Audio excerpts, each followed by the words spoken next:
যে আমল করলে মৃত্যুর সাথে সাথে আপনি জান্নাতে প্রবেশ করবেন। সুবহানাল্লাহ। জানেন এই আমলটি করলে সব সময় আমলটি করার চেষ্টা করবেন।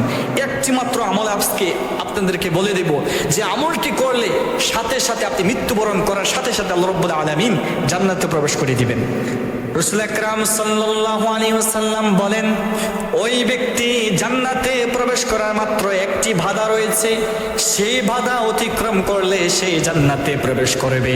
রাসূলুল্লাহ বলেন, ওই ব্যক্তি খালি বাধাটা হলো মৃত্যুবরণ করার সাথে সাথে আল্লাহ তাআলা তাকে জান্নাতে প্রবেশ করিয়ে দিবেন। সুবহানাল্লাহ। সে জান্নাতে প্রবেশ করে ফেলবেন। শুধু খালি একটি আমল করবেন সব সময়। প্রত্যেক ফরজ নামাজের পরে আয়াতুল কুরসি পাঠ করবেন। আল্লাহু লা ইলাহা ইল্লা হুয়াল হাইয়ুল কাইয়্যুম।